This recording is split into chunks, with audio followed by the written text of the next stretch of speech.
जय Hind and hello guys, स्वागत है आपका आपके अपने यूट्यूब चैनल ज्ञानदेव होस्ट में। और इस वीडियो में मैं आपको बताने वाला हूं Patna high court technical assistant भर्ती 2026 ऑनलाइन फॉर्म के बारे में कि कैसे आपको इस भर्ती का फॉर्म फिलअप करना है। गाइस मैं आपको बता दूं कि आप लोग ये फॉर्म 1 अप्रैल 2026 से लेकर के 30 अप्रैल 2026 तक भर पाएंगे। एंड गाइज आप आपका पेमेंट 2 मई 2026 तक कर सकते हैं। एग्जाम की डेट आपको बाद में बताया जाएगा। एंड इसमें यहाँ पर 53 वैकेंसी निकाली गई है। सैलरी आपको इस पोस्ट पर 29,200 रुपये से लेकर के 92,300 रुपये दी जाएगी। अब आप ये देख सकते हैं कौन सी कैटेगरी में कितनी वैकेंसी निकाली गई है। एंड साथ ही साथ गाइज इसमें ऑल इंडिया से कैंडिडेट अप्लाई कर सकते हैं, ये भी मैं आपको बता दूं।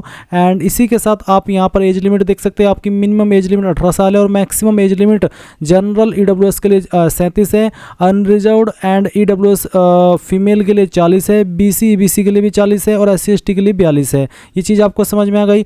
उसी के साथ आपको जानने को मिलेगा कि अप्लाई करने के लिए बीसीए या फिर आईटीआई या फिर डिप्लोमा आपसे मांगा है।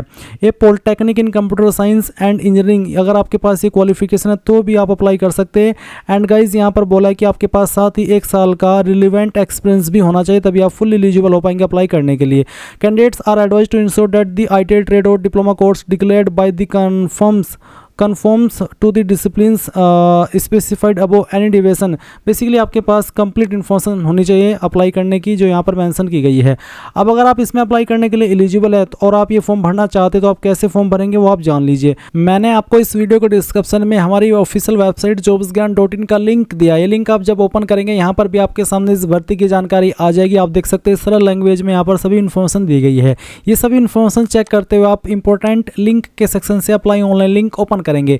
आपके सामने ये पोर्टल आ जाएगा जहां से आपको फॉर्म को भरना है। अब यहां पर आ जाने के बाद में आप न्यू रजिस्ट्रेशन इसके ऊपर क्लिक करेंगे। देन आपके सामने कुछ ऐसा इंटरफेस आएगा। अभी सबसे पहले आपको यहां पर आपका नाम डालना है। ये नाम आप आपका 10th के सर्टिफिकेट के अकॉर्डिंग फिल करेंगे। साथ ही यहाँ पर कंफर्म नेम, यानी कि जो नाम आपने ऊपर भरा है इस नाम को दोबारा डाल करके आपको वेरीफाई करना है। फिर आपसे पूछेगी कि आपने कभी 10वीं के बाद में आपका नाम बदला है, अगर हाँ तो यस, नहीं तो नो कर देंगे। फिर जो भी आपका फादर नेम है वो भी आपको यहाँ पर 10th के सर्टिफिकेट के अकॉर्डिंग एंटर करना है। फिर उसके बाद में माता जी का नाम यहाँ पर डालना है, अपना जेंडर सेलेक्ट कर लेना है। फिर पूछेगी कि आप बिहार के निवासी है, are you domicile of Bihar, अगर हाँ तो यस, नहीं तो आप नो करेंगे। उसके बाद में आपकी जो रिजर्वेशन कैटेगरी है बिहार के अंदर जो भी है वो आप यहाँ से सेलेक्ट कर लेना। उसके बाद में पूछेगी कि आप एक लोको मोटर डिसेबल्ड, यानी जो कि एटलीस्ट 40% डिसेबिलिटी के साथ होने चाहिए। अगर आप ऐसे कैंडिडेट हैं तो आपको यस करना है, नहीं तो नो कर देंगे। आर यू करंटली एम्प्लॉयड, आप करंटली कोई जॉब कर रहे हैं, अगर कोई बड़ी अच्छी जॉब कर रहे हैं तो ही आप इसमें यस करना, नहीं तो आप यहाँ पर इसमें नो कर देना। क्योंकि अगर आप यहाँ पर करंटली जॉब कर रहे हैं तो इसमें यस करने पर आपको नो ऑब्जेक्शन सर्टिफिकेट वो देना होगा। नो ऑब्जेक्शन सर्टिफिकेट होता है उस कंपनी से जहाँ पर आप काम कर रहे हो, और उसका मतलब ये होता है कि उनको कोई भी ऑब्जेक्शन नहीं है कि आप ये फॉर्म भर रहे हैं। साथ ही आपको टाइप ऑफ एम्प्लॉयमेंट बताना होगा, जैसे कि Bihar government, state government, private sector या अदर। और अगर आप नहीं बताना चाहते कोई छोटी मोटी जॉब का तो आप सिंपली नो कर देना। उसके बाद में जो आपकी डेट ऑफ बर्थ है वो आप यहाँ पर सेलेक्ट करेंगे, पहले ईयर, उसके बाद में आपका मंथ और फिर यहाँ से डे। देन गाइज आपको आपका मोबाइल नंबर डालना है। मोबाइल नंबर को दोबारा डाल करके वेरीफाई कर देना है। अपनी ईमेल आईडी यहाँ पर एंटर करनी है, ईमेल आईडी को दोबारा डाल करके वेरीफाई कर देना है। फिर जो जानकारी आपने अभी यहाँ पर भरी है इन सभी को चेक करते हुए यहाँ पर टिक करेंगे और सबमिट कर देंगे। अब गाइज आप यहां पर देखेंगे कि जो आपका राशन है वो हो चुका है और आपको राशन नंबर की जानकारी और पासवर्ड की जानकारी आपके डिस्प्ले के ऊपर दिखाई दे रही है, और जो इन्फॉर्मेशन अभी आपने भरी वो भी आपके सामने है। और अब आप यहां से क्या करेंगे, पहले तो आप इसको प्रिंट ले ले, प्रिंट नहीं है तो आप इसको स्क्रीनशॉट ले ले क्योंकि बहुत ही महत्वपूर्ण जानकारी है। उसके बाद में गाइज आप यहां पर नीचे नेक्स्ट इसके ऊपर क्लिक कर देंगे। नेक्स्ट के ऊपर क्लिक करने के बाद आपके सामने यहाँ पर कॉरेस्पॉन्डेंस एड्रेस यानी कि प्रेजेंट एड्रेस का सेक्शन आएगा। तो जो भी आपका एड्रेस है वो आप यहाँ पर लाइन 1 और 2 के अंदर डाल देना। फिर यहाँ से आपकी जो स्टेट है वो आपको सेलेक्ट कर लेनी है, फिर आपकी डिस्ट्रिक्ट आपको यहाँ पर सेलेक्ट कर लेनी है। उसके बाद में कंट्री और फिर यहाँ पर जो भी आपका पिन कोड है वो आप डाल देंगे। नीचे परमानेंट एड्रेस और साथ ही बोला कि candidate seeking reservation benefit including married women must mention their permanent address from father side, not from husband side for married women. यानी कि अगर आप रिजर्वेशन बेनिफिट चाहते हैं, अगर आप मैरिड वुमेन हैं तो आपको यहाँ पर जो एड्रेस देना है अपना परमानेंट वाला, ये आपको यहाँ पर आपके फादर साइड का देना है, ना कि अपने हस्बैंड साइड का। ये बात हो रही है जो फीमेल है और जिनकी शादी हो चुकी है उनको यहाँ पर अपने फादर का एड्रेस देना है, ना कि अपने हस्बैंड का। अब आप यहाँ पर जो परमानेंट एड्रेस है वो फिल करेंगे। उसके बाद में यहाँ पर जो कैंडिडेट पर्सनल डिटेल है वो आपको देनी है, जैसे कि यहाँ पर आपको प्रेफरेंस ऑफ एग्जाम सेंटर, इनमें से किस लोकेशन पर आप आपका एग्जाम सेंटर चाहते हो वो आप सेलेक्ट कर लें, पहली चॉइस, फिर सेकंड चॉइस और उसके बाद में थर्ड चॉइस। देन आपको मैरिटल स्टेटस बताना होगा, मैरिड हो या अनमैरिड हो, जो भी है वो आप सिलेक्ट कर लेंगे। फोटो आइडेंटिटी प्रूफ, इनमें से यहाँ पर आपको बोला है कि प्रेफरेबली हैविंग कैंडिडेट सिग्नेचर, वो आईडी आप सिलेक्ट कीजिए जिसके ऊपर कैंडिडेट का सिग्नेचर भी हो। तो कैंडिडेट का सिग्नेचर मोस्टली पैन कार्ड के ऊपर होता है, पासपोर्ट पर भी मे भी होता है, पर आधार कार्ड पर सिग्नेचर मेंशन नहीं होता। तो चलिए मैं यहाँ पर पैन कार्ड सेलेक्ट कर रहा हूँ। वैसे आप इनमें से कोई भी आईडी सेलेक्ट कर सकते हैं, बट जो इन्होंने प्रीफर किया है कि आप वो आईडी सेलेक्ट कीजिए जिसके ऊपर कैंडिडेट का सिग्नेचर हो। इसके बाद जो भी आईडी आप सेलेक्ट करें उसका नंबर आप यहाँ पर डाल देंगे। नेशनलिटी इंडियन रहेगी। फिर आपसे पूछा है visible mark of identification of candidate, candidate की बॉडी के ऊपर ऐसा निशान जिससे उसकी बॉडी की पहचान होती है, तो निशान कहीं पर भी हो सकता है, आप उस निशान के बारे में यहाँ पर लिख देना। फिर यहाँ पर कुछ सवालों के आंसर करने हैं, जैसे कि क्या कैंडिडेट के ऊपर कोई क्रिमिनल केस दर्ज हुआ है कभी, अगर हाँ तो यस, नहीं तो आप नो करेंगे। क्या आपके ऊपर कोई एफआईआर हुई है, अगर हाँ तो यस, नहीं तो यहाँ पर भी नो करना है। क्या आपके पास एनसीसी बी सर्टिफिकेट है, अगर है तो यस, नहीं तो यहाँ पर भी नो कर देना है। फिर क्या आपने टेरिटोरियल आर्मी के अंदर जो प्रादेशिक सेना होती है उसके अंदर कम से कम 2 साल की सेवा की है, अगर हाँ तो यस, नहीं तो यहाँ पर भी नो कर देंगे। फिर आप सबमिट कर देंगे। सबमिट करने के बाद यहाँ पर आती है एजुकेशन डिटेल। तो पहले आपको नेम ऑफ स्कूल में आपको आपके स्कूल कॉलेज का नाम देना है जहां से आपने आपकी 10वीं की है, उसका पूरा नाम आप डाल दीजिएगा। फिर आपको यहां पर आपके बोर्ड का नाम एंटर करना है, जैसे कि Bihar board, UP board, CBSE board, ICSE board, जो भी बोर्ड है उस बोर्ड का नाम लिख देना। किस साल के अंदर आपने पास की थी वो साल आप सेलेक्ट कर लेंगे। नंबर आपके किसके अंदर थे, परसेंटेज है सीजीपीए, अगर सीजीपीए तो यहाँ पर आप आपकी ग्रेड बताएंगे और इक्विवेलेंट परसेंटेज जो भी होगी वो यहाँ पर आपको डालनी है। उसके बाद अगर आपके नंबर परसेंटेज में तो आप परसेंटेज सेलेक्ट करके जो नंबर आपको आए थे वो यहाँ पर डालेंगे, जितने में से आए थे वो आप मैक्सिमम मार्क्स में डालेंगे, परसेंटेज कैलकुलेट कर ली जाएगी और फिर आपको आपकी डिवीजन भी बतानी है। जिनके 60+ परसेंटेज होते हो फर्स्ट डिवीजन में आते हैं, जिनके 45 से लेकर के 59 के बीच में रहते हैं परसेंटेज वो सेकंड, और जिनके 33 से लेकर के 45 के बीच में रहते हैं परसेंटेज वो थर्ड डिवीजन में आते हैं। तो बताई गई परसेंटेज एक्सप्लेनेशन के अकॉर्डिंग आपको आपकी डिवीजन सेलेक्ट कर लेनी है। अब आती है educational qualification, past tick all that apply, यानी कि जो आपके पास क्वालिफिकेशन है वो आपको टिक कर देनी है। अगर आपके पास डिप्लोमा है तो डिप्लोमा टिक कर देंगे, एंड अगर बीसी है तो बीसीए सेलेक्ट कर लेंगे, और आईटीआई है तो आईटीआई, जो भी है वो आप सेलेक्ट कर लेंगे। अगर आपके पास इनमें से कोई एक ही क्वालिफिकेशन है तो जो भी है वो आप टिक कर देना। जैसे कि मैंने बीसीए सेलेक्ट किया तो बीसीए में यहाँ पर आपको कोर्स ब्रांच नेम बताना होगा, फिर आपको इंस्टीट्यूट का नेम, यूनिवर्सिटी का नाम, पासिंग ईयर और स्कीम ऑफ मार्किंग, यानी कि किसके अंदर आपके नंबर थे वो। अगर ये नहीं है डिप्लोमा है तो फिर डिप्लोमा में आपको यहाँ पर कोर्स ब्रांच नेम, इंस्टीट्यूट का नाम, name of board, passing year और स्कीम ऑफ मार्किंग। अगर आईटीआई है तो आपको ट्रेड का नाम, नेम ऑफ इंस्टीट्यूट, साथ ही आपका ट्रेड सर्टिफिकेट किसके द्वारा जारी हुआ है, एनसीवीटी या फिर एससीवीटी वो आप बताएंगे, पासिंग ईयर और आपकी स्कीम ऑफ मार्किंग। तो कोई एक जानकारी आपको यहाँ पर देनी होगी। चलिए मैं यहाँ पर इसमें जो क्वालिफिकेशन की जानकारी वो भर करके दिखाता हूँ। नेम ऑफ इंस्टीट्यूट के अंदर आपको बता देना है कि कहाँ से आपने ये क्वालिफिकेशन की है, उस इंस्टीट्यूट का नाम आपको यहाँ पर देना होगा। पूरा नाम आप यहाँ पर डाल देंगे।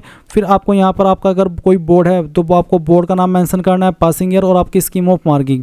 फिर अगर कोई अन्य क्वालिफिकेशन है तो आप उसकी जानकारी भी भर देंगे, जैसे कि नेम ऑफ डिग्री कोर्स, यानी कि यहाँ पर आपको डिग्री या कोर्स का नाम देना है, कॉलेज का नाम देना है, यूनिवर्सिटी का, पासिंग ईयर और scheme of marking. And then आप यहाँ पर नीचे सबमिट के ऊपर क्लिक करेंगे। गाइज आपकी सुविधा के लिए मैंने यहाँ पर डिप्लोमा कोर्स की इन्फॉर्मेशन फिल करके दिखाई है ताकि आपको समझ आ सके। जैसे कि मैंने कोर्स ब्रांच नेम CS यानी कि कंप्यूटर साइंस लिखा है, फिर इंस्टीट्यूट का नाम, फिर बोर्ड का नाम, बोर्ड में आप यहाँ पर आपकी यूनिवर्सिटी का नाम दे सकते हैं जहां से आपका कॉलेज एफिलेटेड है, फिर पासिंग ईयर और नंबर किसके अंदर है वो, फिर उसके बाद में जो नंबर आपको आए हैं सभी ईयर के मिला करके वो, और फिर मैक्सिमम मार्क्स आपकी परसेंटेज आ जाएगी और डिवीजन आप सेलेक्ट कर लेंगे। इसके बाद आप सबमिट कर देंगे। देन गाइज आपके सामने एक्सपीरियंस डिटेल का सेक्शन आता है। इसमें एक्सपीरियंस आपसे मांगा गया है 1 साल का कम से कम। तो आप यहाँ पर ऑर्गेनाइजेशन के अंदर कहाँ से आपने एक्सपीरियंस किया उस कंपनी का नाम देंगे। मैं डेमो के लिए लिख करके बता रहा हूँ। फिर किस तरह का आपका ऑर्गेनाइजेशन था, Bihar government, other state government, central, state, autonomous body, private, other, जो भी था वो आप सेलेक्ट कर लेंगे। डेजिग्नेशन, किस पोस्ट पर रह करके आपने काम किया है उस पोस्ट को आपको यहाँ पर मेंशन करना है। फिर फ्रॉम डेट, किस डेट से आपने वर्क ज्वाइन किया था वो भी आपको यहाँ पर इस तरह से सिलेक्ट कर लेंगे, जैसे कि मैं आपको दिखा रहा हूँ। फिर कब तक आपने काम किया था वो आप यहाँ पर इस तरह से सिलेक्ट कर लेंगे, जैसे कि मैं यहाँ से आपको बता रहा हूँ। उसके बाद यहाँ पर आपको पे लेवल या फिर पे स्केल या फिर CTC कितना मिलता था वो आपको यहाँ पर एंटर कर देना है। उसके बाद में नेचर ऑफ ड्यूटीज़, जो भी आपका काम था उसके बारे में थोड़ा शॉर्ट में आप यहाँ पर बता देंगे। मैं यहाँ पर डेमो के लिए ये इन्फॉर्मेशन भरा तो मैंने नथिंग लिख दिया, बट आप यहाँ पर बताइए कि आपकी मेन ड्यूटीज़ क्या थी, थोड़ा शॉर्ट में बता देना।